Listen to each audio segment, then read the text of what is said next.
আজকে আমি একটু অন্য স্বাদের লাউ রান্না করব। তাই আমি একটা লাউ নিয়ে নিয়েছি। লাউটা বেশ ভালো করে খোসাটা আমি ছাড়িয়ে নেব, নেওয়ার পরে একটু ধুয়ে নেব লাউটাকে ধুয়ে নিয়ে এইভাবে আমি ঘষে নেব লাউটা ঘষলে কিন্তু ওর মধ্যে থেকে কিন্তু অনেকটাই জল বেরোবে। চিপে চিপে ভালো করে কিন্তু জলটা বের করে নিতে হবে। ভালো করেই চিপে চিপে, জল যেন থাকে না, তার জন্য একটু ভালো করে চিপে চিপে বেশ যতটা বেরোয় আর কি ততটাই বের করে নিতে হবে, চিপে চিপে ভালো করে। এইভাবে রান্না করলে যে এত ভালো লাগে খেতে, তা আমি চিপে নিয়েছি। নেওয়ার পরে আমি একটু হলুদ দিলাম, আর একটুখানি চিনি, স্বাদ মতো লবণ দেব, আর আমি 2 চামচ মতো বেসন দেব। লাগলে আমি পরে দেব, আগে আমি 2 চামচই বেসন দিয়েছি। দেওয়ার পরে আমি ভালো করে এটাকে মেখে নেব। লাউ হিসাবে বেসনটা পড়বে। আমি প্রথমে 2 চামচ মতো নিয়ে নিয়েছিলাম বেসন। তারপরে একটা বড় সাইজের পেঁয়াজ কুচি আমি ওর মধ্যে দিয়ে দিয়েছি। দিয়ে মনে হলো আর একটু বেসন লাগবে, তাই আমি আরও একটু বেসন ওর মধ্যে আমি দিয়ে দেব। দিয়ে ভালো করে আমি কিন্তু মাখবো। বেশ সুন্দর করে মেখে নিতে হবে, যে একটা নাড়ুর মতো হয়ে আসবে, দেখলে বোঝা যাবে যে এটা বড়ার মতো হবে।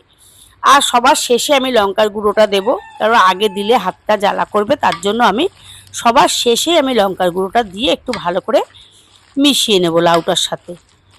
লাউ তো অনেক রকম করেই আমরা খেয়েছি, যেমন নাকি লাউ ডাল, লাউ চিংড়ি, লাউ দিয়ে বড়ি দিয়ে অনেক রকম করেই আমরা খেয়েছি। কিন্তু এইভাবে খেলে কিন্তু এর স্বাদটা একটা অন্য রকমেরই লাগে, খুবই ভালো লাগে। তারপর আমি করলাম কি, কড়াইতে একটু তেল দিয়ে দিয়েছি। দেওয়ার পরে আমি বেশ লাউ বড়ার মতো করে ভেজে নেব। আমি মিক্সিতে একটা পেঁয়াজ আর একটা টমেটো পেস্ট করে নেব।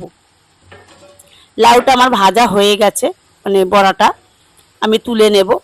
এই বড়াটা কিন্তু যদি মনে করা যায় যে ডালের পাতে বড়া দিয়ে খাবো, এটা কিন্তু সেটাও খাওয়া যাবে, এইভাবে বড়া ভেজে নিয়ে কিন্তু খাওয়া যাবে। তা আমি ওই তেলের মধ্যে আমি একটা তেজপাতা আর একটু কালো জিরে ফোড়নে দিয়েছি। 1 চামচ জিরের গুঁড়ো, 1 চামচ ধনের গুঁড়ো দিয়ে আমি যে পেস্টটা করে রেখেছিলাম সেই পেস্টটা আমি এর মধ্যে দিয়ে দেব। পেঁয়াজ আর টমেটোর যে পেস্টটা আমি করে রেখেছিলাম দিয়ে এবার ভালো করে নেড়ে চেড়ে নেব। নেওয়ার পর আমি এর মধ্যে এবারে একটা একটা করে মশলা দিচ্ছি। লঙ্কার গুঁড়ো, স্বাদ মতো লবণ, একটু হলুদ আর অল্প একটু চিনি দিয়ে ভালো করে কষিয়ে নিতে হবে মশলাটা। যখনই দেখবে যে তেলটা আমার ছেড়ে দিয়েছে, তখনই মনে করতে হবে যে মশলাটা আমার কষানো ভালো মতোই হয়ে গেছে। মশলাটা কিন্তু একেবারেই অল্প গ্যাসে কষতে হবে, নাহলে মশলাটা পুড়ে যেতে পারে। এর জন্য অল্প করে গ্যাসটা দিয়ে তারপরে কষতে হবে। এরপর আমি জল দেবো, ঠিক যতটুকু প্রয়োজন জলটা ততটুকু আমি দেব। দিয়ে ঝোলটা যখন ফুটে উঠবে, তখন আমি যে বড়াগুলো যে ভেজে রেখেছিলাম ওই বড়াগুলো আমি এর মধ্যে দিয়ে দেবো।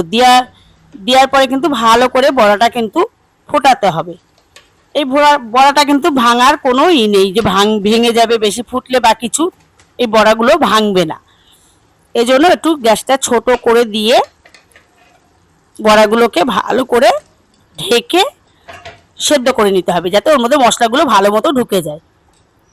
এত ভালো লাগে এই তরকারিটা, মানে কি বলবো। এটা হচ্ছে লাউয়ের কোপ্তা।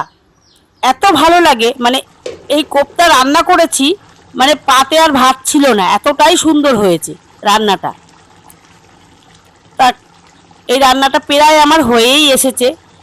গাটা বেশ মাখা মাখা ঝোলটা হয়েছে। এরকম পর্যায়ে আমি একটু ঘি আর একটু গরম মশলা আমি দিয়ে দেব। দিয়ে ভালো করে কিন্তু আবারও আমি নেড়ে নেব, যাতে ঘি গরম মশলাটা পুরো তরকারিটার মধ্যে বা বড়াগুলোর মধ্যে সুন্দরভাবে মিশে যায়। এই জন্য ভালো করে একটু নেড়ে চেড়ে নিতে হবে। এই লাউয়ের কোপ্তাটা যে এত ভালো লাগে, এত টেস্টি হয়, মানে বলে বোঝানো যাবে না, এতটাই ভালো লাগে। তা বন্ধুরা, আপনাদের কেমন লাগলো আমার রেসিপিটা অবশ্যই কিন্তু কমেন্টে আমাকে জানাবেন। আর আপনারা ভালো থাকবেন, সুস্থ থাকবেন বন্ধুরা। নমস্কার।